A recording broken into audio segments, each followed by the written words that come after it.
Rachel, it is special guest time. It is. Feel like a quick run over to Switzerland? Sure not. Haven't been there in years. If only. With us this morning is Rudolf Brunn, the author of Science, Art, and Christianity, Sketching a Theology of Nature for Our Time. Good morning, Rudolf. Thanks for joining us all the way from Switzerland. Thank you. I guess your name is Rachel, if I understood this right? Correct. Okay. Yes. Well, and my co-host... And I'm the uglier one. I'm Rod. Good to have you with us, sir. What a diverse thing. I see the three schools that you have taught at the University of Geneva, Indiana State University, and TCU.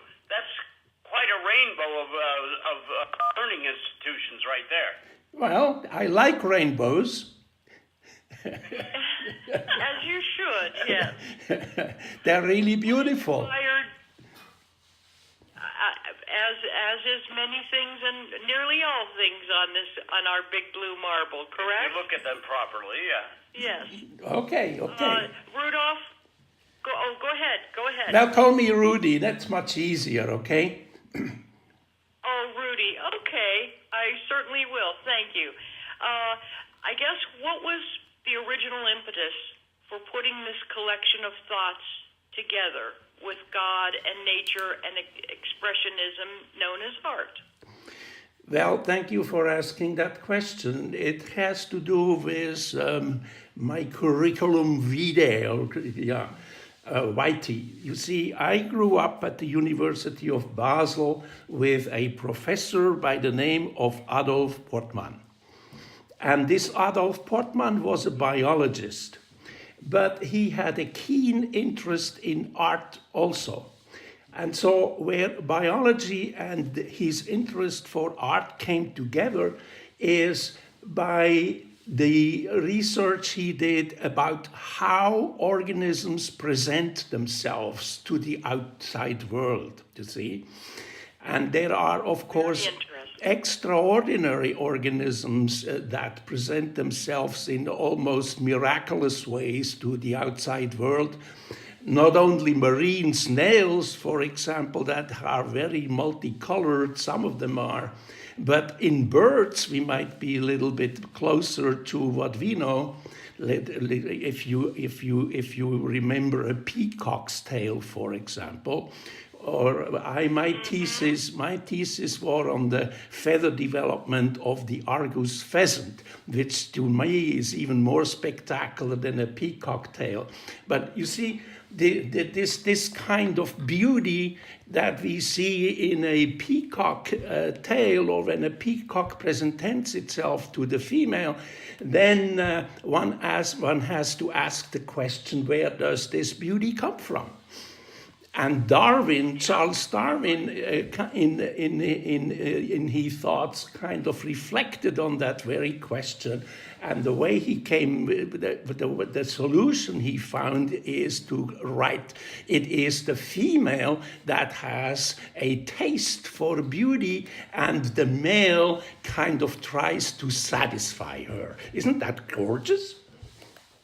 Yes, it is. It's also true at all species level. The reaction there is an equal reaction, as we know. We had a flock of peacocks when we lived in northern Nevada, and as beautiful as they were when the males would fan their tail, the rest of the time they barked like a pack of dogs. They're very loud. Very loud and obnoxious sounding voices. So I know why they're not singers. Yeah, well... It's probably music to the female's ears. Well, yeah, you might say that, but we don't even know if that's true, do we, Rudy? Rudy, your thoughts on music. I love where you go with this. And you say, or your thoughts on music relay that the most powerful experience in being close to God is music. Well, thank you for that question. This is really the case.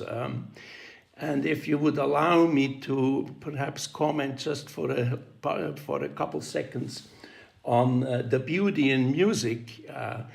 If you go to a symphony concert and you will then first well, we first see or hear the orchestra tuning, right?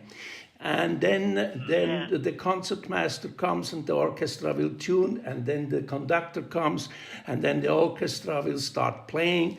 And you see, if you think about what's happening here, is that all these different instruments, that the tuba, the basses, the violins, the whatever else, the trumpets, and so on and so forth, all have a very different voice, all have a very different color.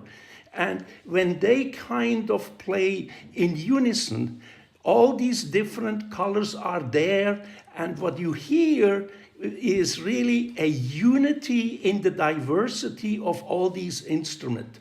And this is my view on beauty, namely beauty emerges from the unifying difference. You see, if you can make a synthesis of parts, then you can have beauty emerging from that. I could not agree with you more. Rudolph Brunn is our guest, and we're going to have to talk some more about this at some other time, because unless you can stay for another segment, because my question has always been to non-believers, and I'm not professing any specific religion here, but the fact that these things that are so beautiful, how could they just be arbitrary, Rudy? Well, arbitrary is a difficult concept, because if you mean by arbitrary statistics, right, then I would say statistics is very important. It is one of the fundamental mathematical principles by which this world has come into existence, right? So the way this world. Let's leave it right there, and we will continue in 1 minute. Our guest is Rudolph Brunn this morning, and he is with us. Wow, from a long way away, where it's already tomorrow or something. I'm not even today, and this is Daybreak USA. Right. Our special guest this morning is Rudolph Brunn. We've been told to call him Rudy. Welcome back. And his new book is Science, Art, and Christianity: Sketching a Theology of Nature for Our Time. Welcome back, Rudy. Thank you, Rachel. Glad that you called back. I said a prayer that you would. It worked. It did work. You see that now? Wait, do you believe, like I believe, that the arts are bred into us? Because we've seen so many of these young virtuosos. I know Andre Bocelli claimed that he knew he was going to be an opera star at 3. Supposedly Mozart wrote his first concerto before he could even write music. Do you believe it's something that's given to us and it's in there somewhere and we have to search it out? I think that is true. I really do think that, but that is true for all talents. It's not only true for music or for writing or for painting or for whatever. We do have a set of talents, and when we discover what these talents really are, then we start, searching for the outside opportunity to kind of feed those talents and grow with those talents and get to that what we kind of feel inside is our way to grow. A question, and it's funny because Rod was asked the same exact question as I was going to about prodigies and gifts that were given. Where else would it come from but like a divine intervention? But you pose a question within your press releases, and that is, do we think that art is a neglected topic in today's congregational world? Well, do you believe it is? That I really not quite sure how to comment on this one. You know, my experience is a little bit different. I'm talking about Switzerland, of course, and I'm talking about talking about areas I have been to. And what I'm seeing is that churches are empty more and more. I mean, not all churches, but some churches, you know, have really difficulties to attract people.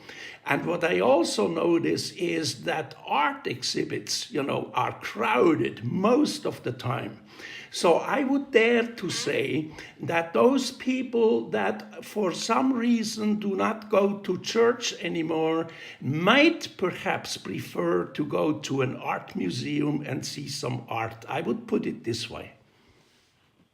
That's an interesting concept, and that means that it's still in us. It's being channeled in a different direction. And still being attracted to beauty as well. Let me ask you to put your crystal ball into effect here for me, though, Rudy. Do you believe that the computer is taking away from human creativity, that we depend upon it to be our brain and also our creative nerve at the same time? Well, I really think you are right. I mean, that's certainly one dimension of these machines, namely computers. But you see, computers are a absolutely fantastically wonderful tool to see things that without computers we were never able to see. And I'm talking again mathematics here.